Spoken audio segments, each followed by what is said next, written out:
Well, greetings, Cap fans, and welcome to another episode of the Captain America Comic Book Fans Podcast.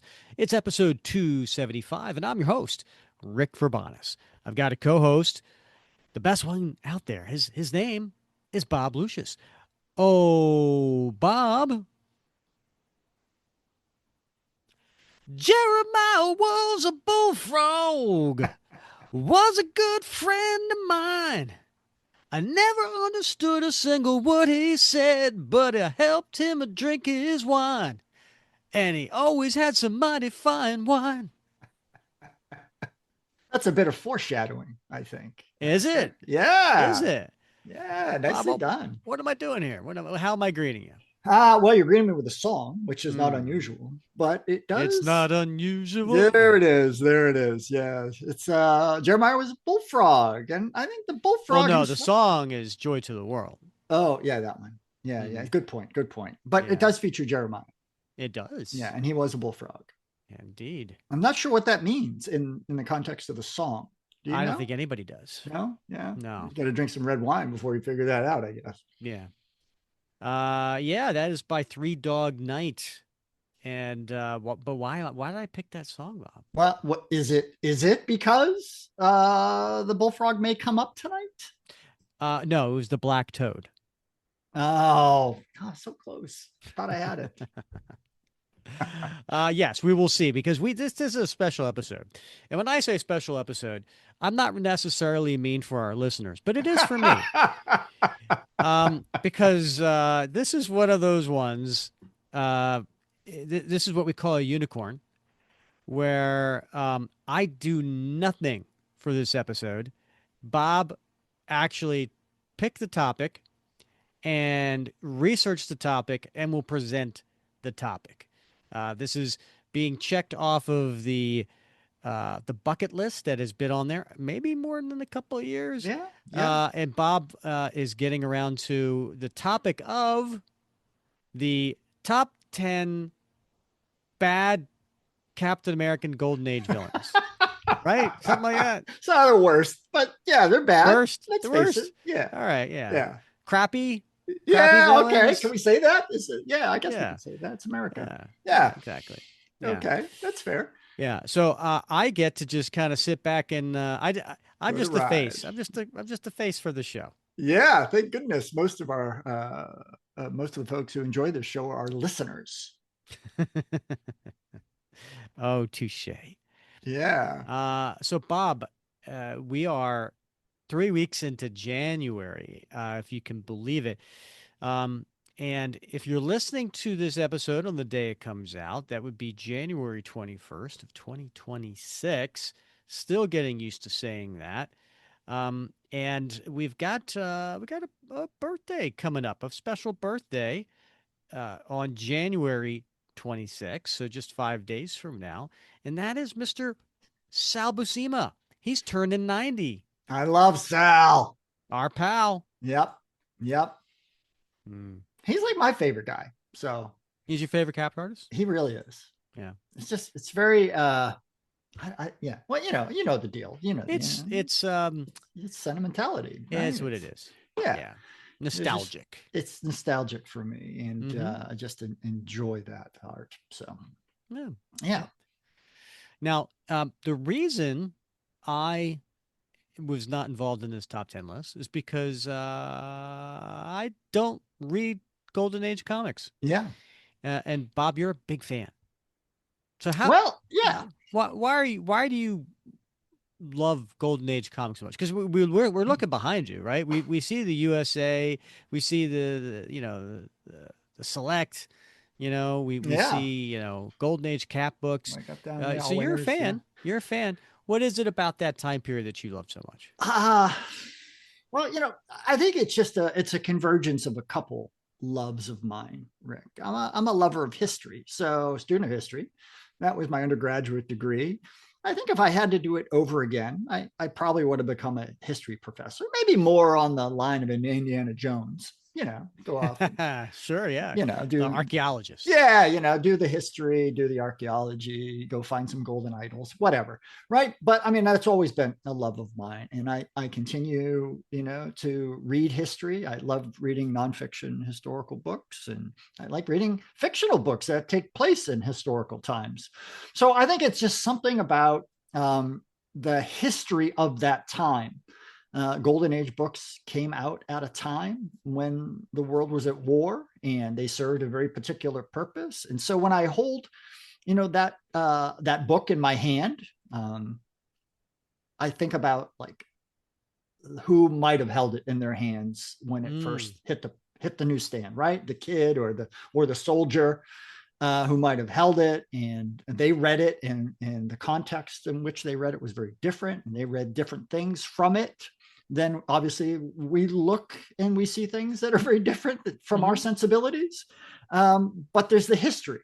And I think that's what makes them special for me. They're not always fabulous stories because we grew up on very different writing styles. Right. The art form was much more mature by the time they got to us.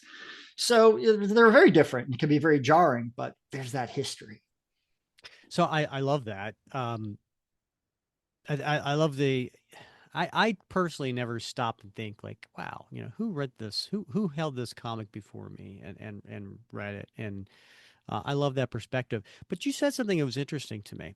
You said that these comics were written for a particular reason.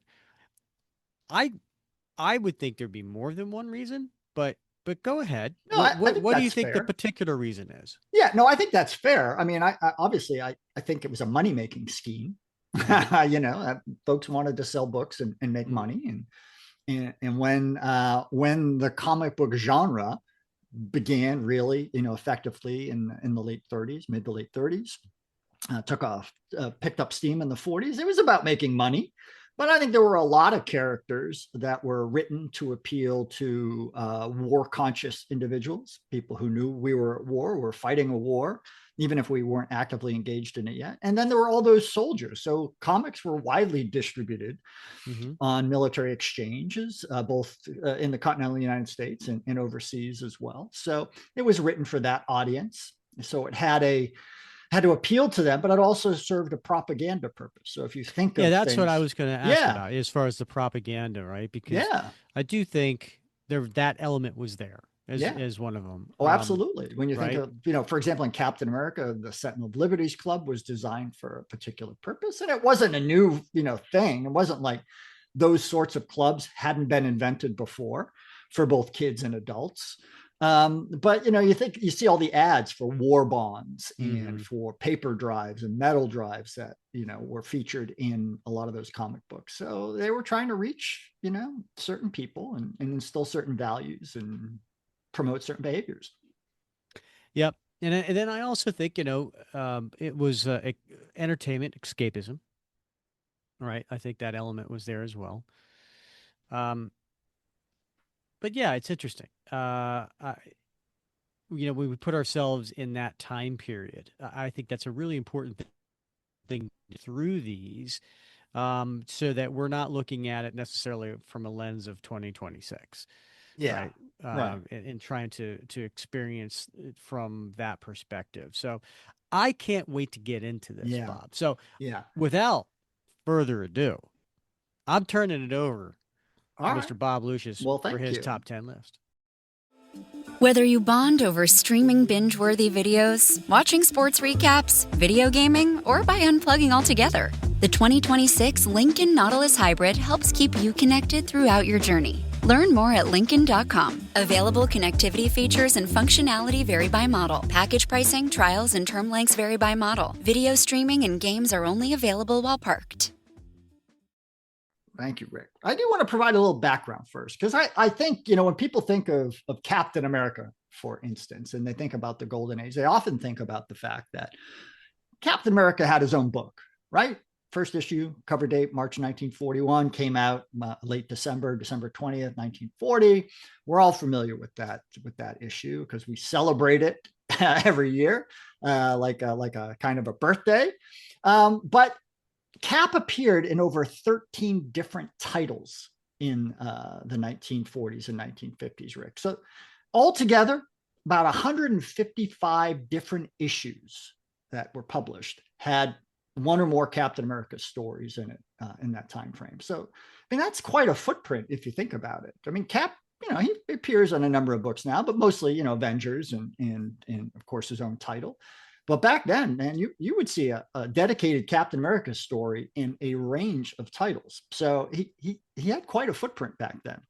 And if you take like the retcon seriously, so Steve Rogers would have appeared in about 96 issues, the William Naslund Captain America in about 16, Jeff Mason about 33, and then William Burnside in about 10 of those issues. So pretty extensive run of Captain America stories over about a 13 and a half year period, with about 4 years where no Cap stories had been published. So by Captain America Comics number, I think 74, which came out in June 1949, to the relaunch of Captain America and Young Men number 24 in, I think, August 1953, there were no Cap stories being published. So that's sort of where we're at. And so to get ready for this show, Rick, I read every single one of those stories. You did not, did you? I did. I went through every single one. Now, fortunately, I have several omnibi. What's the plural of omnibus?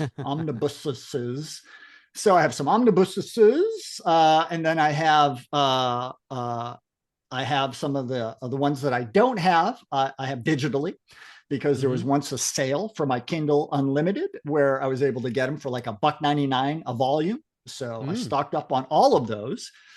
But even beyond those, I had to resort to some other sources that shall not be named. But I did read every single one, with the exception of, I think, 2 comics that are not available anywhere. So I just had to.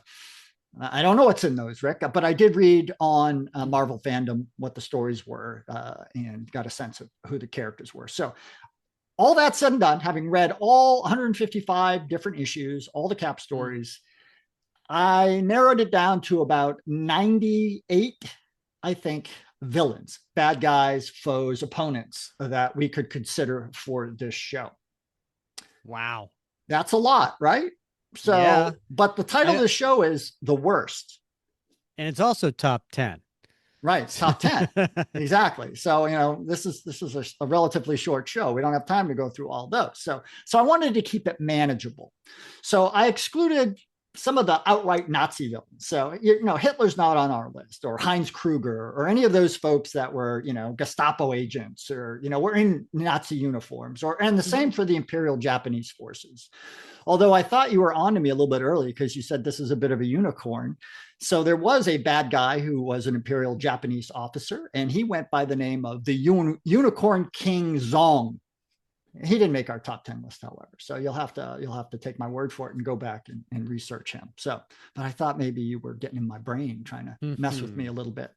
So I also excluded a lot of the villains, the bad guys that were just sort of run-of-the-mill foes. So, regular Joes like Nick Pinto, or, he was the guy that could not die. He was guy who got executed, but not really, and then came back, and a lot of these mob bosses and things like that. Because a lot of the Cap stories with Cap and Bucky, or Cap and Golden Girl, when they were paired, were really about crime fighting. So there weren't any like super cool villains. These were just like mobsters and, guys like that trying to make a buck by stealing stuff. So we're going to set those aside. And then I decided we got to exclude those characters that would go on to appear in really the modern age. And when I say the modern age, I mean from the relaunch of Marvel Comics, in the 60s, all the way up through the modern era. So we're talking folks like Leona Moore. You know who Leona Moore is, right? Lavender. Lavender is yeah. Captain America 66, Captain America Comics 60. She's the one that shot Fred Davis, who was then Bucky, right? And then Golden Girl became Cap's partner after that. So she actually shows up in that Captain America Patriot miniseries that we did, right? We saw that story told in more depth. So excluded her. Or Electro. Now, I'm not talking about, the Electro from Spider-Man and all that sort of stuff. I'm talking Ivan Kronov, who appeared in the final issue of Captain America Comic Smasher. Yeah, the Russian guy, right?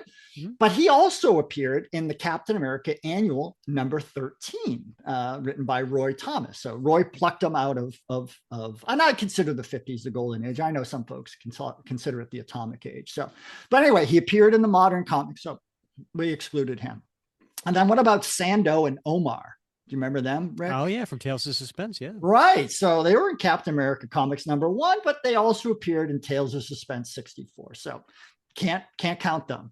And the Man with No Face was in Captain America Commie Smasher 77, but he appeared in Captain America 155 briefly in a flashback, but also in several issues of Brubaker's run, volume 5. So again, we're excluding him. And then the last ones, Madam Death and Future Man, which were in All Winners Comics 21. They also appear in the All Winners Comics 70th anniversary special that came out in 2009. So I took them off the list. So what are we left with, Rick? We're left with a bunch of one-hit wonders, or maybe you might want to call them one-hit wonder wise. But in any case, I was going to call them one-hit losers. Yeah, that would make sense. So, but as you said earlier, we got to look at these bad guys through the eyes of somebody reading comics in the 40s and 50s, right? Because it was a very different time, very immature genre. You know, when they're developing bad folks, and these folks, they come, they're on stage and they're gone. And very rarely, with a few exceptions that I'll mention, where they brought back again for a second showing. This was only a few years into comics as a medium. And so, you know, that's what we're dealing with here. So are you ready to hear the top 10 list, Rick? Yeah. Are we going to start with 10 and count our way down? We are definitely going to start with number 10 and work our way down.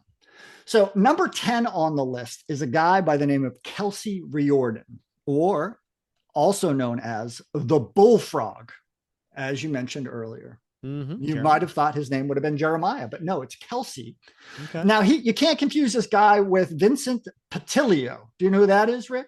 No. It's a Daredevil fan. Leapfrog. Oh, okay. Yeah. All right. Why would I confuse them? I don't know. They both have frog in the name. Okay. Right. So Bullfrog shows up in Captain America Comics 61, cover date of May 1947, in a story called The Bullfrog Terror. And he was created by Al Avison. So now I want to point out, as you well know, in the 1940s and sometimes in the 1950s, writers never got credited for a lot of these stories, right? You only credited the inkers and the pencilers. So we don't really know if Al created this guy by himself or if somebody else was involved, but probably the writer was involved as well. So Al gets the credit. Al, by the way, was also the creator of the Whizzer. So Whizzer also joined the All Winners squad and went on to become one of Roy Thomas's invaders as well. So the Bullfrog, just a standard criminal, but he invents this suit that looks like a frog. It's got suction cups, and he's got this slime that covers his costume that makes it hard to grasp hold of. But he looks like a guy in a frog costume. Okay. So yeah, I'm looking at the image right now. Yeah. So, you know, not the most becoming costume. And Cap and Bucky managed to apprehend him relatively easily. You know, the way these stories usually work is they meet him up with the first time, they get away, they come up with a better plan. Next time they meet up with him, they catch the bad guy. So they get him. In this process of he's trying to steal jewels from a Hollywood celebrity, and he fails, of course, and they apprehend him, and he gets shuttled off to jail, and we never see him again. But in that one issue, we get a glimpse of a very rudimentary bad guy / villain, and what could have been, and what will eventually become a much more, sophisticated costume in Leapfrog. Yeah. I also love the fact that this is the time period where Captain America's shield had the blue ring in the center. Ooh, that's right. Yeah. He had a red, white, and blue shield. Yeah. Yeah. Rings. All right. So number 9, Rick, is a guy by the name of, I don't even know if it's a guy, quite honestly, because we're never really told, but it's a character that goes by the name of the Fungi. Yeah. There right? you go. It's right there. He's a guy. He's a Yeah. fun guy. He's a fun guy. So, the thing about it's actually, if you think about it, this was in Captain America Comics 31, cover date of October 1943, in a story called The Terror of the Green Mist. Now, this was written by Stan Lee, okay? And also co-created by Sid Shores, who worked extensively on Captain America stories at this time. By the way, both of them are also co-creators of another Golden Age character that's one of my favorites, Louise Grant, who went on to become the Blonde Phantom. Aha. Yeah. So, but the interesting thing about the fungi is that the Nazis discover this particular castle surrounded by a swamp, and it's got this green gas, and they figure out that wherever this gas goes, it starts to like grow moss and muck and stuff like that. And they discover that the origin of this gas is a sentient plant-based organism, aka the fungi. So they recruit him and they send him to the United States to start spreading all over America's farmlands in order to undermine the war effort.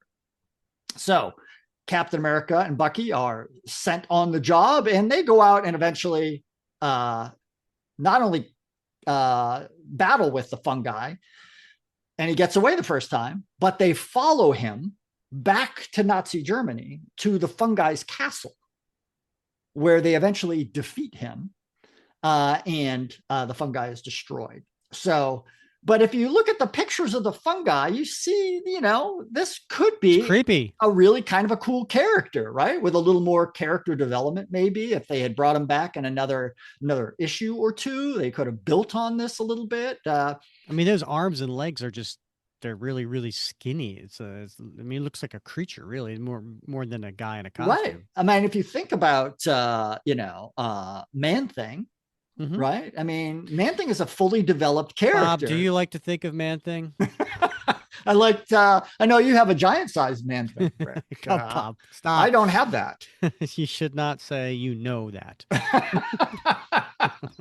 Well, you've talked about it before. So, in any case, right. that's like a fully formed character, and you think like that's what maybe the fungi could have become had somebody spent a little more time developing that. But again, Golden Age, one shot, they're done, right? They don't bring them back. Number 8. All right, number 8. I love number 8. Guy by the name of Edward Elmgren, goes by Dr. Crime. So Dr. Crime appeared in Captain America Comics number 12.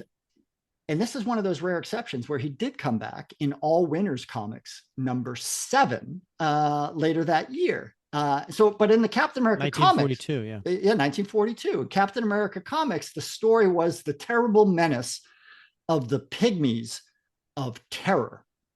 So, I love that title. It's the terrible menace of the Pygmies of Terror. That's a lot of that's a lot of terror. Right there. That's a lot of information too. You know what you're getting. So, co-created by Otto Binder and Al Avison, and so this guy goes to the Amazon. Looking for riches, doesn't find any gold, doesn't find any silver or gems or anything like that, but he does find a concentrated shrinking formula used by the Amazonians to shrink heads. And he discovers that, wow, you can use this same formula to shrink people and without killing them, which is a bonus, and they will become a tiny fraction of their size. So he comes back to the United States. And he recruits a bunch of mobsters to be his Pygmies of Terror. So the idea is he's going to shrink them down and then send them into rich people's houses to steal all the stuff. And they can get away because they're doll size and they can run around and steal stuff and get in through doors and stuff like that. So beautiful, beautiful plan, right? But unfortunately, Cap and Bucky catch on. Although not before both of them getting shrunk down to doll size. In the meantime. So he's got that, to contend with, but they get out of that.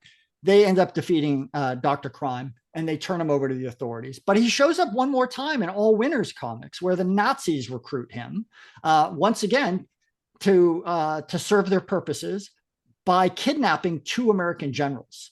So he agrees to help them, and Cap and Bucky once again get involved. The whole thing, works its way through again. They get captured, they escape, they get Dr. Crime again. Bucky gets shrunk down again, but so does Dr. Crime. And as Bucky is chasing Dr. Crime, an eagle swoops down and captures Dr. Crime. And we never hear from Dr. Crime again. So presumably he either got away or he's an eagle's lunch.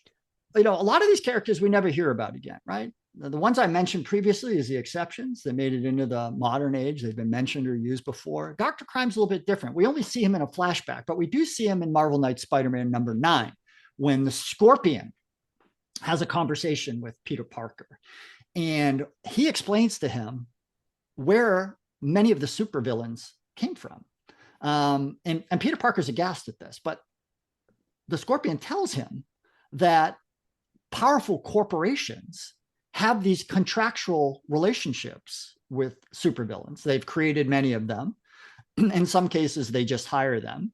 And the reason they've done this is they want to keep superheroes distracted and busy so that the corporations can go do whatever the heck they want to do. Interesting. And Dr. Crime is mentioned as having been one of the earliest contractual bad guys in the business.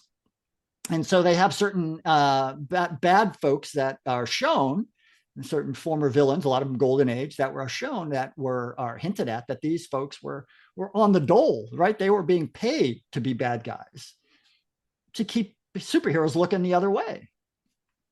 Makes sense. Yeah, it does. It's a little cynical, but it does make sense. So. This was probably around this. And this is Mark Millar, probably around the same time that Bendis wrote what was it? Secret War, where he was kind of explaining how these villains get these multi-million-dollar costumes, but they go and rob banks. Right. Yeah. I think the writers were trying at some point to explain some of the absurdity of the plots and loopholes and things like that. So right. I like that. Yeah. So a nice casual modern mention of Dr. Crime. But moving on to number 7, Rick, is a guy by the name of the Torso. So it doesn't take a lot of imagination probably to imagine what the torso might look like, but it first appeared in Captain America Comics 28, cover date July 1943. In fact, the only time the Torso has appeared in a comic. A story called The Challenge of the Mad Torso, created by Sid Shores. So this guy, whose real name we never learn, he lost his arms and legs in a blast from an American-made shell. So, an explosion of artillery shell, never really mortar, artillery shell, whatever. Something exploded, American-made, blows off his arms and legs. And he spends a long time in a hospital. And the whole time he's thinking about how he can't wait to get out of this hospital so he can go destroy America. Mm-hmm. So he decides he's going to create his own master race. And he's going to invade the United States himself. And he also invents mechanical arms and legs to replace those that he's lost. And then he has this big underground mountain base in the United States where he's developing weapons and training his people. And, he can fire, lasers and stuff out of his mechanical hands. Pretty compelling, if not well-rendered character. So, he joins up with the Nazis and the Imperial Japanese forces, and he's kind of playing them off against each other. And he thinks, he tells them he's helping them, but his real plan is he's going to take over the United States. So he gets into, once again, scuffle with Captain America and Bucky. They are on the losing end of it the first time around, but the second time around, the Torso succumbs to their patient ministrations. In other words, he gets his ass beat by Cap and Bucky. Yeah. So, not a well-rendered character, not a richly developed character, but again, 1943, Rick, right? So we're about 4 or 5 years into the superhero genre, Mm-hmm. this is what this is like an immature medium at that point. So, Right. that wouldn't fly today, but back then you can imagine like a 12, 13-year-old kid picking up a comic book with the torso with mechanical arms and legs that can shoot laser beams and things like that. And he's got his army and a mountain lair. Like, this is gold for Golden Age kids. Yeah. No, I'm sure it is. Of course, I just can't help think and go, well, if he has that ability to make these fake arms and legs, and wouldn't he have, so that just, he is a truly evil person because he has no empathy that, like, oh, there's other people out there who maybe have missing limbs, and I can save their pain and all these different things that they're going through by providing them some a new arm or a new leg. No, Well, exactly. he just wants to create lasers and destroy America. Lasers. Yeah. And you got to think, like, by 1943, I mean, most neighborhoods probably had somebody who'd gotten an arm or a leg blown off, right? Yeah, I'm thinking of the soldiers reading this story. Yeah, right. I mean, they get that, right? And a lot of them probably, have a little bit of anger and stuff like that. So like they can like maybe get into the head of this bad guy a little bit more than most folks could. So here we are, right? So Torso could have been a great character. Maybe we'll see the Torso again. He fell off a cliff at the end, right? So we don't really know what happened to him. The bad guys do come back. It's true. All right. Number 6. Number 6, the Jester of Death. The Jester. Now, we've heard of the Jester before, but this is the Jester of Death. This is the Jester of Death. So it's not to be confused with Jester 2, who showed up in Captain America Comics 65, or even the Laughing Boy, who showed up in Captain America Comics number 60. The Jester of Death was in Captain America Comics number 40, with a cover date of July 1944. Or the Daredevil villain. Or the Daredevil villain. Yes, right. So it's a well-used name, right? We got a Trickster too, by the way. That was another Golden Age villain. So yeah, I've also heard of this other villain. Maybe not. Like a Joker. Yes, the Joker. Well, it's funny you mention that. So if you look at this guy, he has a certain look about him. I think very jesterish, right? So this guy, Johnny Pinkham, a man driven by revenge. So he was, as a young boy, trapped inside of a mausoleum by this other kid named Bryce and his friends, Belton and Swanton. And he grows up wanting to have revenge. So he learns that his this guy, Bryce, who was the kid who was the gang leader that locked him in a mausoleum, owns a house of pranks. So it's a house you go to and you get pranked. Sounds fun. So he goes and he replaces Bryce as the master of pranks in this house. And he invites people to come in. He invites Belton and Swanton, these two other kids who, as kids, tormented him. Now they're adults. And he gives the first one. He's like, ha, have a cup of arsenic. And like, ha, it's a funny joke. And he drinks. It's real arsenic, Rick. Oh, no. Yeah, and he dies immediately. That's horrible. Yeah. So the second guy, they're like, look, it's a wheel of torture. Hop on. Right. And so everybody at the party's like, whoa, it's fun. It looks so real. And he gets on. Guess what? It's a real torture rack. And he dies.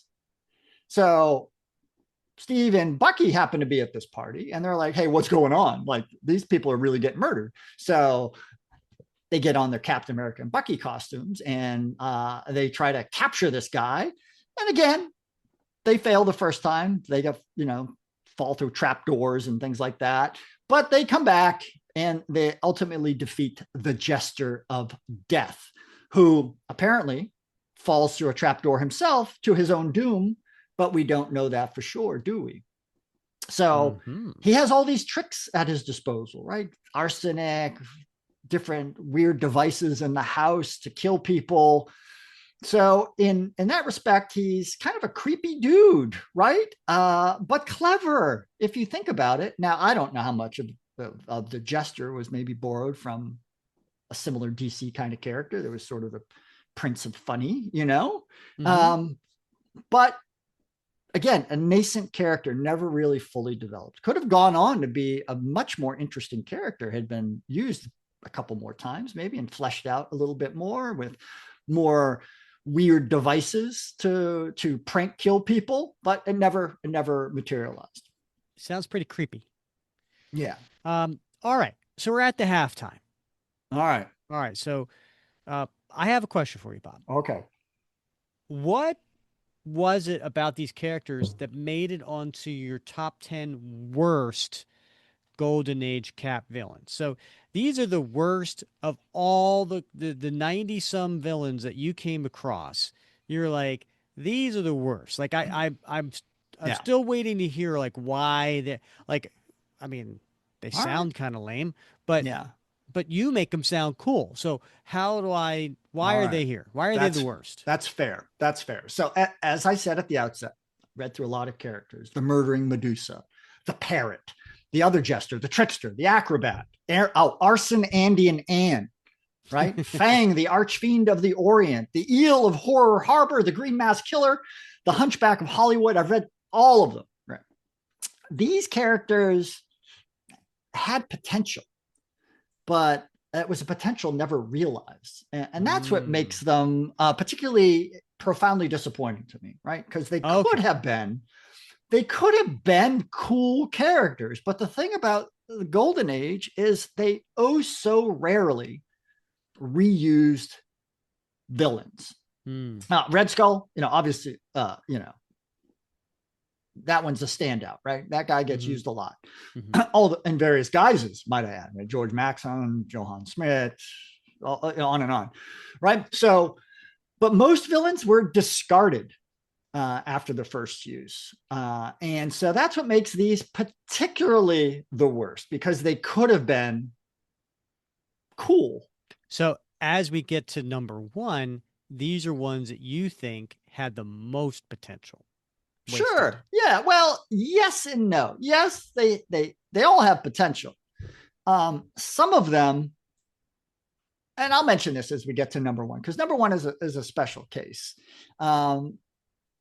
Quirky in certain ways, reminiscent of other characters that we might have seen in other comic books and even in other comic book companies. So each of them has a little something, but all of them, I think, could have been developed further. Okay.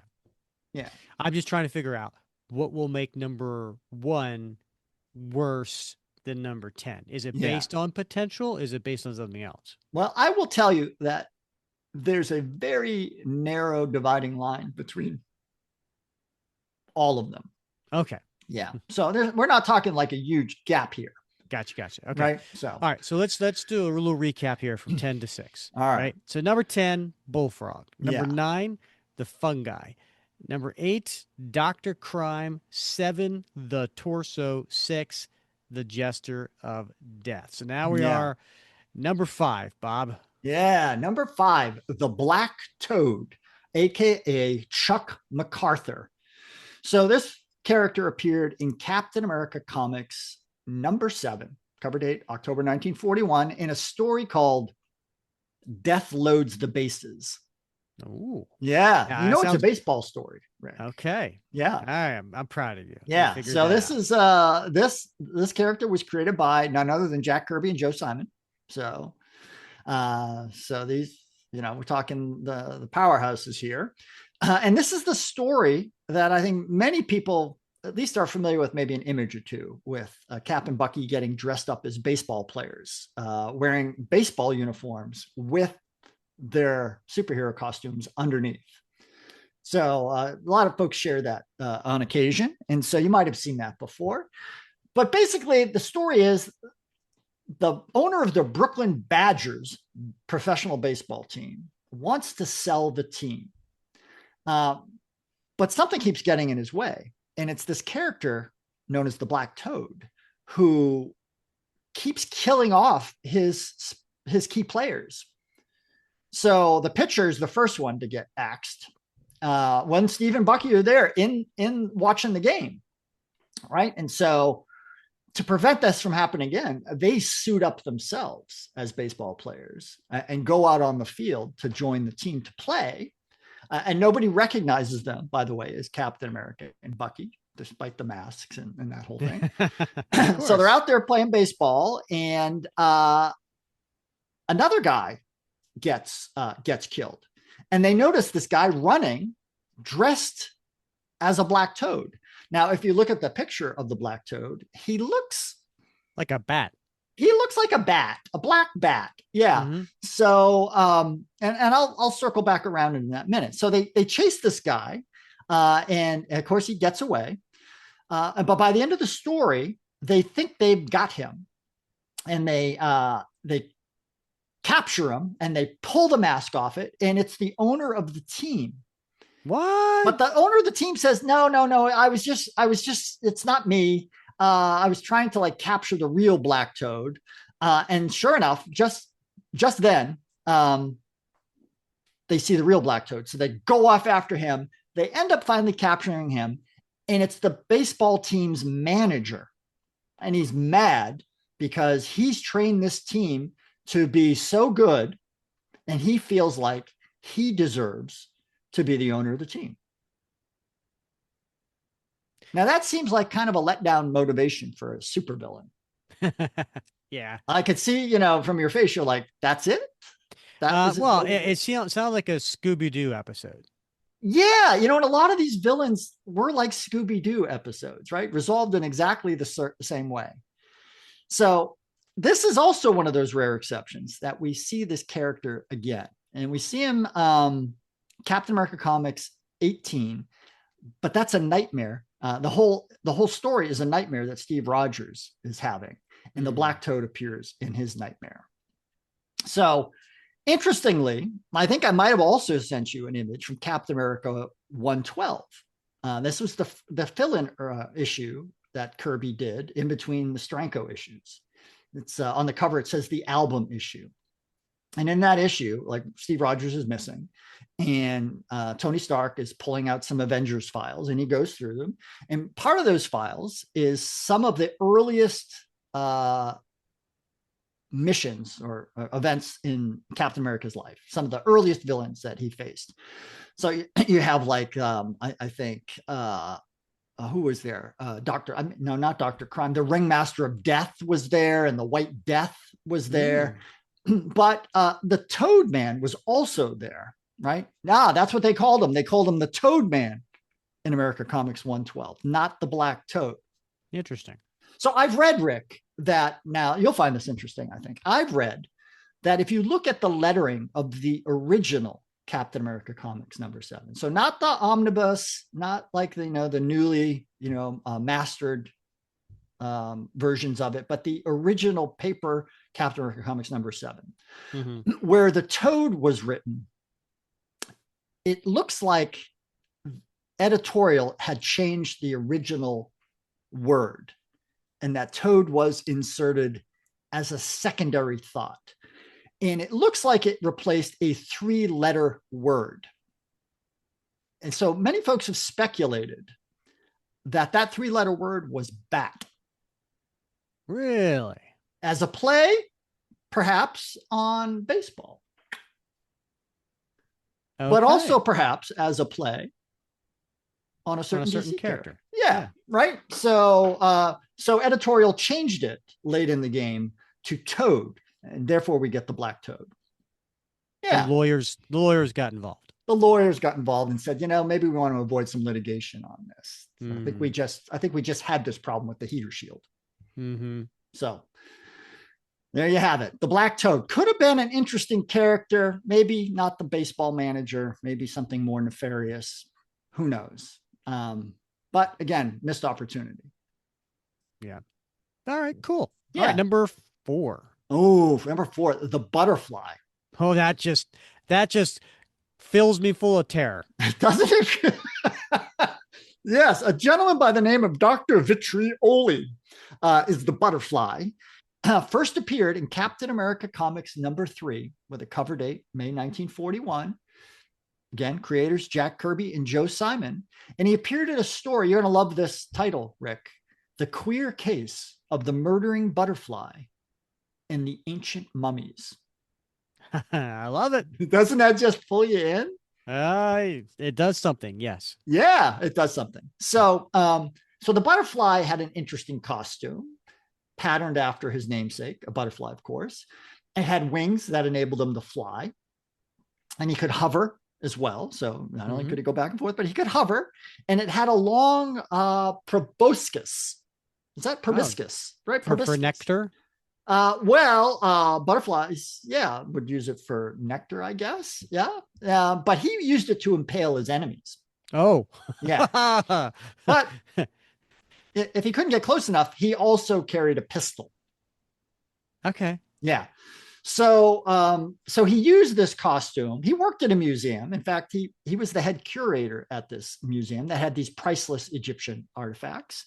But he would get dressed up as the butterfly and break into his own museum to steal the exhibit items.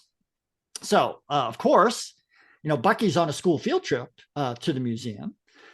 And when the first break-in happens, and so he goes back with Cap, and the butterfly's got his partner Lenny.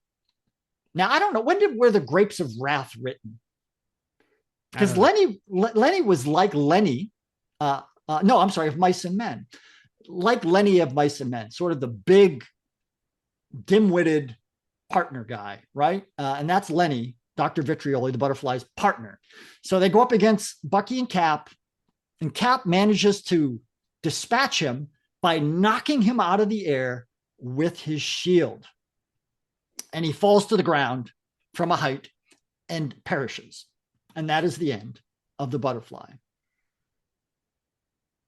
It left me wanting more, Rick. It really, really did. Yes, after seeing the costume too, it had a lot of potential, right? Yeah. So the poor Watchman, man, he gets impaled by this big nose. Yeah. Now we're talking 1941, right? Early 1941. So again, we're just a few years into the superhero comic genre. I would be pretty scared if I was a kid reading it. But if you're like 12 or 13 and this guy's got a butterfly costume and he can hover. You keep saying 12 or 13. They're a lot younger. They're a lot younger reading this too. Yeah, you're right. Right?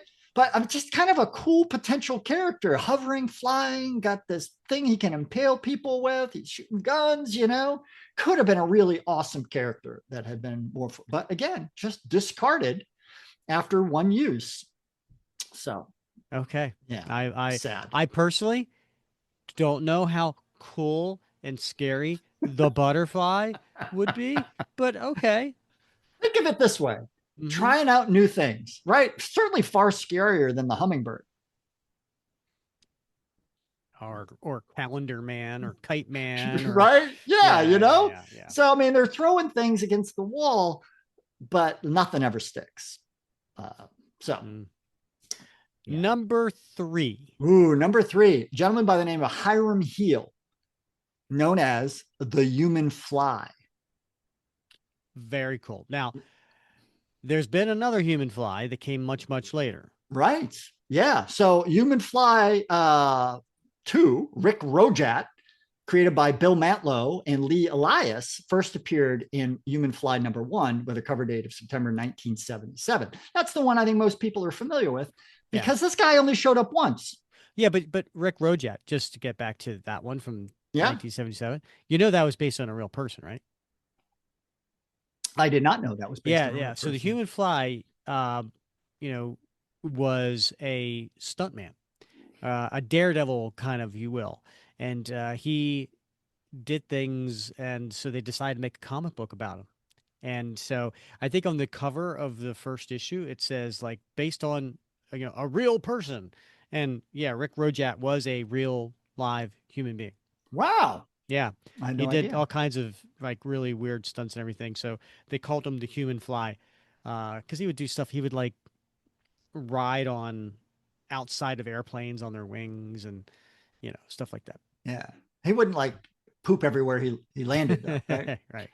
Or is that poop or vomit? Poop or vomit, I guess. Yeah. Yeah. That's not cool. Nobody wants to see that. So. No. All right, but what about Hiram Heel? Yeah, so Hiram Heel, the Human Fly, appeared in a Captain America Comics number 60, cover dated January 1947, in a story self-titled The Human Fly. So created by Sid Shores and Mike Roy. So Hiram Heel, he's a window washer on these high buildings, owns a company called the High Low Window Washing Company. And while he's climbing around, and by the way, this office building is it's rented out by the circus. So they got the offices and, you know, sleeping areas of the circus people. And there's one circus guy by the name of Mike Galen. And he has a circus attraction known as the human fly. And he's got like suction cups on his hands and he crawls around and he does certain things. And so Hiram Heel is cleaning the windows and he's like, hey, that's a genius idea. I should adopt that. So he breaks in and he steals one of Mike Galen's suits. Can I pause here? Because yeah. one of the things that you had sent was a page where the human fly is going up the side of a building and he gets onto the rooftop. Yeah. And you know what's on the rooftop? I don't. A skylight. So apparently this is something that goes way, way back. Goes way back. Yeah.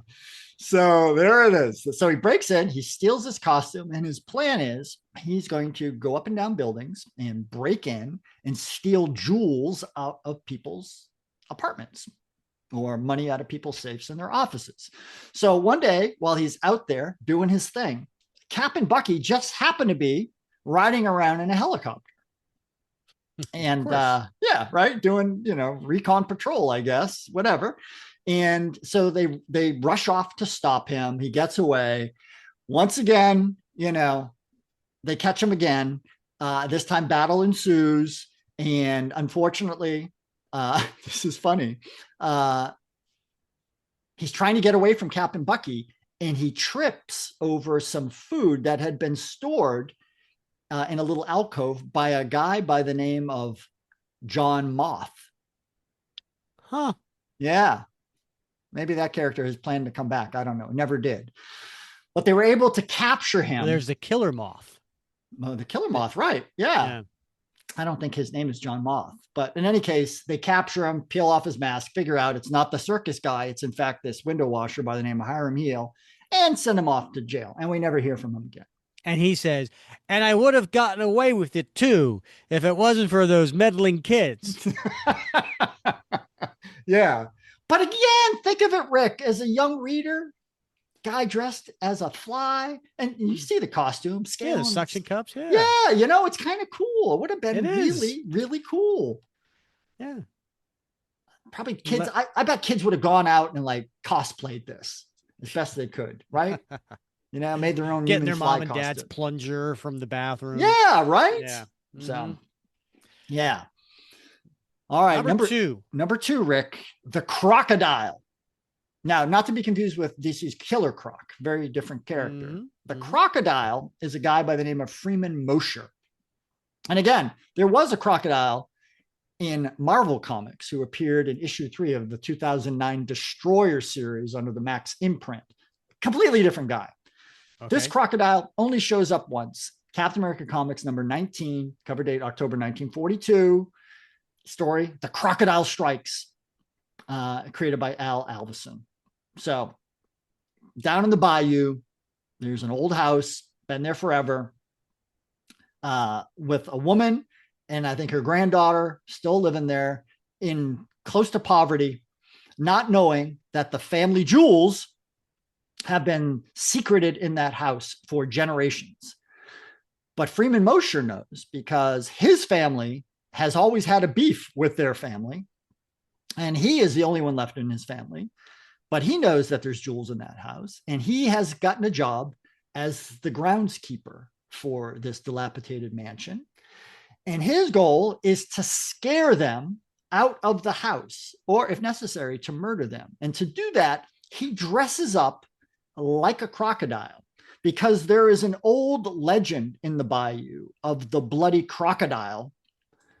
And he's going to prey on this myth and convince this family that he is the bloody crocodile. And so he terrorizes them. And it just so happens that Steve and Bucky are in the neighborhood, pop in, and decide they're going to investigate this. Eventually, they capture this guy. Of course they did, right? And unmask him as a man in a crocodile costume. And all is well that ends well. The grandmother and her granddaughter are told where the secret jewels are, and they're able to return to their high living lifestyle. And Moshe goes to jail. But again, if you look at those images, it could have been something. He could have been a contender, Rick. I'm not digging the face peeking out rendering, of the rendering of the black characters in this. Oh, no, of course. Right. And this is one of those things that, yeah, right. The sensitivities of the time were very different than our own. Yeah. Yeah. All right. So now we finally made it to the number one worst Golden Age Cap villain per Bob Lucius. Yes. And I thank you for mentioning the rendering of the characters in The Crocodile Strikes, because that has led me to pick the Black Talon as the worst of the worst characters and the most disappointing, because could have been something, but the way it was done, and I'll explain that. So the Black Talon is a guy by the name of Pascal Horte. Now, there's a lot of Black Talons in Marvel. There was Samuel Baron from Avengers number 152, Desmond Drew, who was in Strange Tales, first appearance in number 173, and Thibodeau Bourdreau from Howard the Duck number 9. So lots of Black Talons. That last one was a duck, by the way, with Black Talons. But this Black Talon appeared in Captain America Comics number 9, cover date December 1942.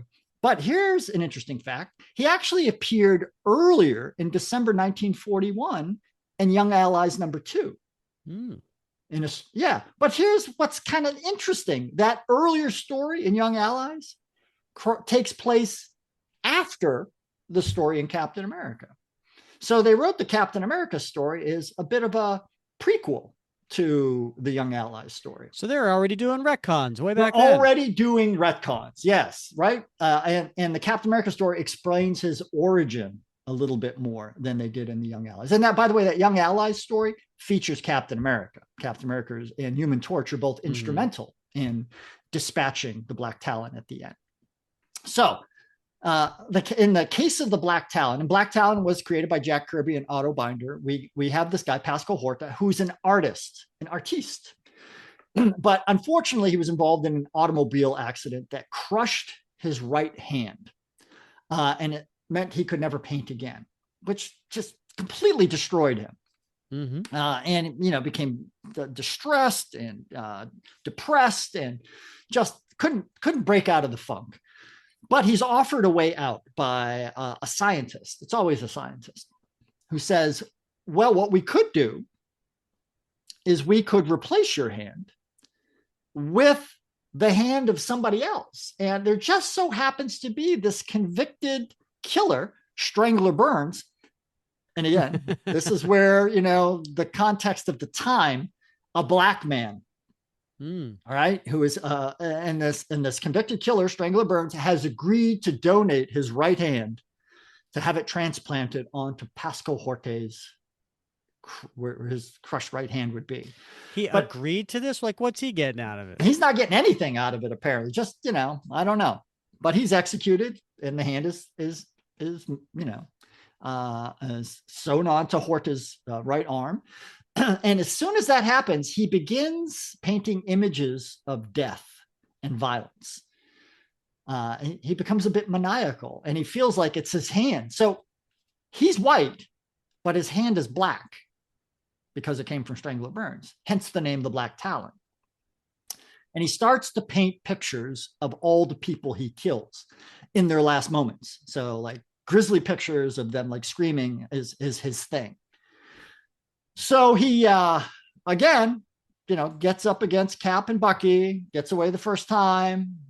Second time, they capture him and send him off to jail. And then in the Young Allies story that takes place later, he is basically recruited by the Nazis and sent off to fight Captain America over a newly discovered island by Dr. Livingstone that is going to be New America. And he's being promised that if he helps the Nazis, he will get his own piece of land on this New America island, which apparently would be New Germany.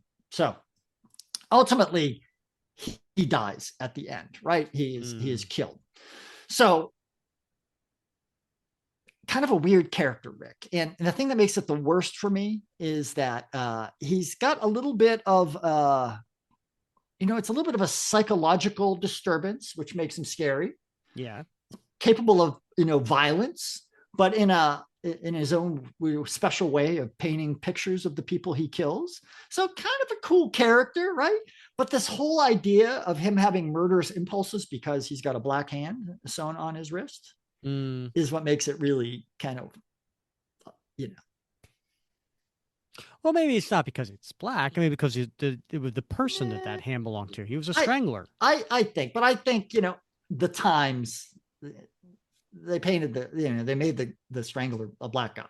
They didn't do that by accident. They didn't put people of other races and ethnicities in these comics, unless, the Nazis, the Japanese, black people, indigenous American Indians were all added to stories in a very stereotypical way, not simply to add diversity to the stories.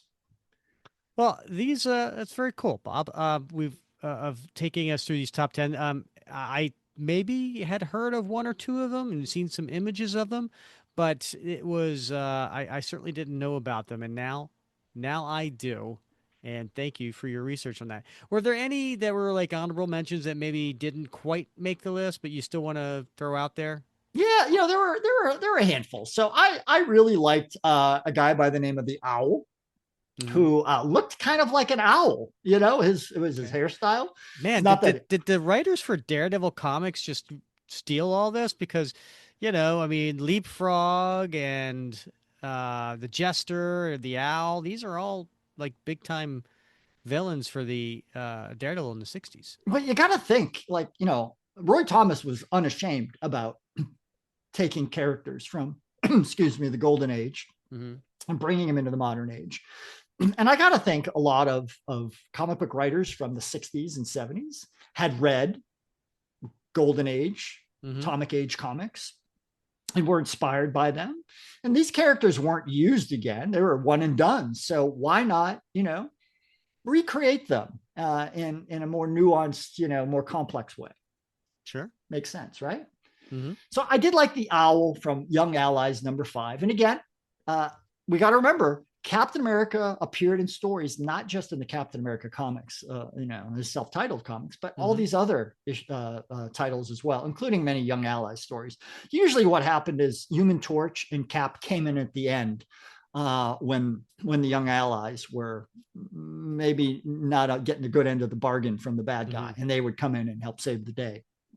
So this was one of those cases where he came in and defeated the Owl, him and Human Torch. So just a Nazi agent, but with a quirky look. And I think that was kind of cool.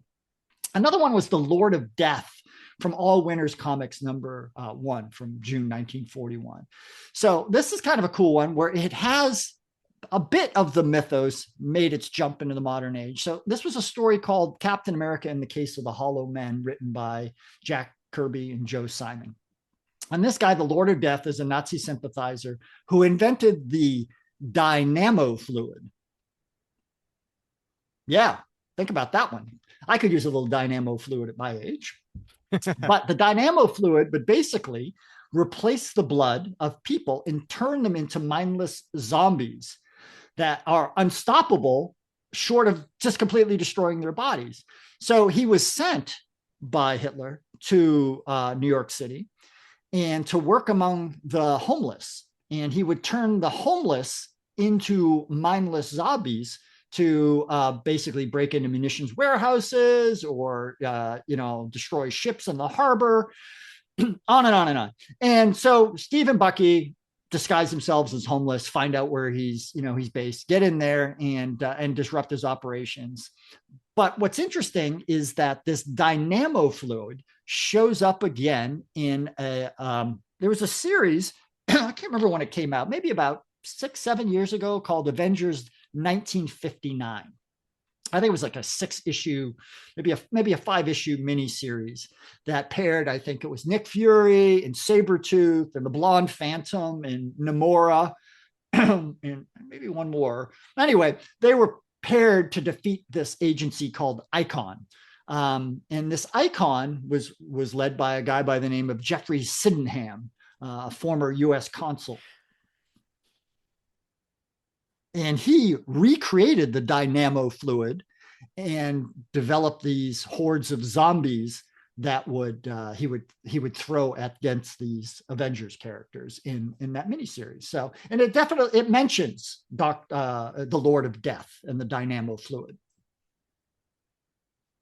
So I like that. I think that, that's good stuff. I love when writers borrow from the golden age, these characters that are just discarded, and, add a little bit more to them. And then the last one, Rick, I could not leave off the list, is a guy by the name of the Camera Fiend, because his name is Lucius Hall. The Camera Fiend is he just I'm never mind. There's bad jokes. Go ahead. Let's hear it. So a Kirby and Simon character. And why did he make the list? Well, because of my name, obviously. We share Lucius Hall, right? So Kirby and Simon created him. He appeared in The Camera Fiend and his Darts of Doom in Captain America Comics #6. So he's a teacher at the school where Bucky and the Sentinels of Liberty are in attendance. So Jeff and Tubby and Knuckles go to this school. Interestingly, their Wash, their black friend, is not in their school. So this teacher has an alter ego where he dresses up and he has a camera that fires poisonous darts that immediately kill somebody. Yeah, so he kills a bunch of people. Eventually Bucky and Cap figure him out. He tries to trick Bucky into killing Cap by switching out Bucky's camera with one of his poison dart cameras, but Cap manages to bring his shield up in time to block the dart. And so, because Bucky made a bet that he could bring a picture of Cap to class, and so instead he brings Cap to class, and the Camera Fiend figures this is his last opportunity to try to kill Cap, and he pulls out his camera and anyway, he loses. They unmask him, and it turns out to be Professor Lucius Hall, Bucky's teacher the whole time. Yeah, very anticlimactic. Those darn kids. Yep, I know, those darn kids, right? So there you have it. The Camera Fiend as my last honorable mention, only because of my name. I gotcha. Well, I mean, wow, these are definitely ones I've never heard of, and again, taking a look at from that time period. Yeah, if I'm a kid, maybe even if I'm a soldier in some of these would be pretty interesting. Some more than others. And a lot of fun kind of going through that and revisiting them. So yeah, thank you, Bob. I appreciate you putting all the time and effort into this to pull this particular episode together, and I think our listeners do too. We've got rarefied tastes. We're the benefits of 80 years of comic book history, right, Rick? I think we're spoiled. Right? We're spoiled because we have all these bad guys that we have been treated to over the last decades. But yeah, these are what kids and adults had access to back in those days. And they were happy for it. Yeah.